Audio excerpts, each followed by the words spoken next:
is up, folks, and welcome back to Myld Style. Today is the 31st, Friday the 31st of January, and I just wanted to get in front of the camera for a little bit. This is actually episode 40. Not necessarily in a row, but this is probably 7 of the Land Cruiser and Mercedes series, and another 30 or so that I did prior. And I do apologize with all the voiceovers and time lapses. As I mentioned, and I'm not a huge fan of repeating myself, as you know, but YouTube's kind of built around repeating yourself.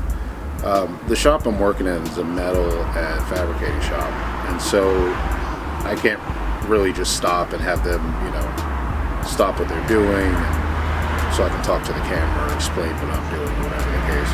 And a lot of times when it does get to a quiet moment to where I can stop and film something, I'm already in the middle of it, and it would take too much time to stop and re-explain or whatever the case. So I did want to go over a little bit of the wiring, not too much, because I know it is a very intensive process, but this is the plug-and-play solution that I made to solve plugging the 99 V8 drivetrain into the 94 chassis. And it's actually really just a matter of these and this and this. This and this are your main ones, and the rest is all, has to go with it as well. So these in between here are what's called Deutsche connectors. I'm going to get to a different explanation of these later, but these are called Deutsche weather packs or whatever the case. And in this case, there's 12 per side. And this is what I decided to use instead of splicing or any kind of soldering or anything like that. So that's why there are so many of them, and that's why this grew to the size it grew into. Also, what I've been working on, and you've seen in the videos, is the extension harness that goes from the fuse box I made up to the glove box to plug into this. So I left the fuse box inside. The fuse box plugs in here along with your evap canister, and there's one more on here, the EFI relays from the 94. This is what extends under the dash to plug into the glove box, with the rest of this extending the fuse panel into the inside of the car. So that's just a little bit of the wiring. And again, sorry about the bad videos. I just really, when it's hard enough to film, going back and repeating yourself is really just not something I like doing. I mean, for example, this is, I think, my 3rd take of trying to do this to get the sound right. So if it doesn't come out, it's just going to come out as it was recorded this time. Other stuff you've seen is the unboxing, and I'll put a little bit of that in here. O2 sensors, which we need to make the exhaust. We got a set of full injector O-rings, and it's basically a reconditioning set for the fuel injectors. Since we're taking the intake manifold apart to do the powder coating, which we'll get into in a minute, we needed the new O-rings and seals, and this was the best way to get a full kit. I guess it's 2 sides of 4, it's 2 little boxes.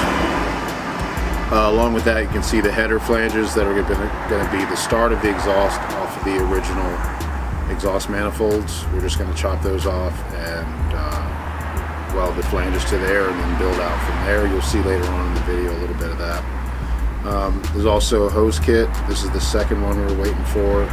This is so we can mount our oil cooler and power steering and transmission coolers, as well as the oil filter relocation.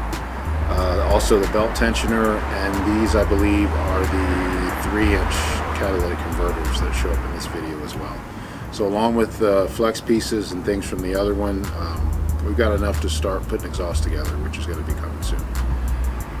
So along with that, I did do a little bit of test fitting on the exhaust mock-up. Basically, what you do when you don't have a 3D scanner or a digital program to do this stuff.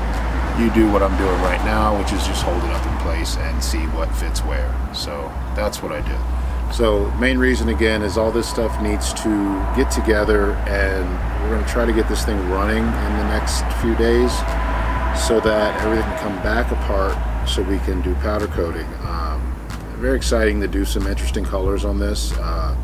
They're based around the suspension brand, but these are just some quick pictures, but yeah, we're going to be basically, once the exhaust is done and I know the engine runs, this whole thing comes back out and comes back apart, so we can powder coat the intake manifold, the valve covers, probably the oil pan, some suspension pieces, the mounts I made or we made, as well as the cross member.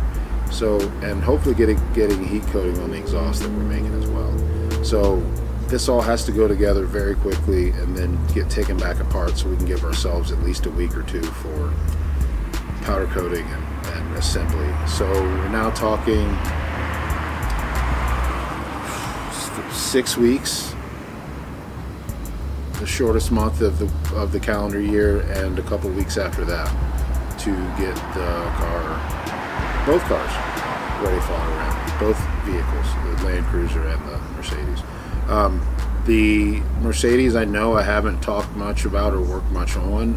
As I said, the Land Cruiser is the #1 priority in this situation, and being that I actually am making something very similar for the Mercedes as this that I started off on before the Land Cruiser, I don't have the capacity right now to handle that wiring plus this whole build plus the videos twice a week and everything else. So thanks for bearing with me. I do appreciate it.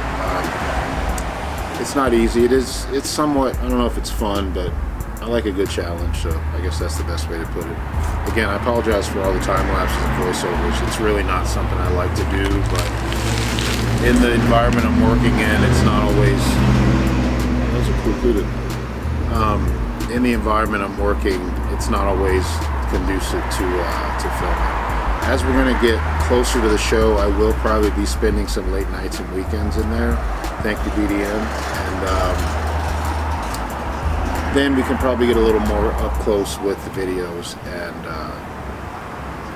that sort of thing, and you can see a little more in depth, especially with the Mercedes and the wrapping up, because the Land Cruiser again has to come apart and go back together fully one more time for assembly. So if anything I haven't covered so far, feel free to ask a question, and I'm sure I'll be able to go over it the next time around. Again, thanks again for watching. Thanks for your support. Like, subscribe, comment, and we still do have a donation button on the YouTube channel.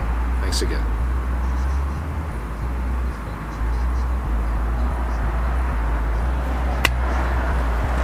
Roxanne? Come here, baby.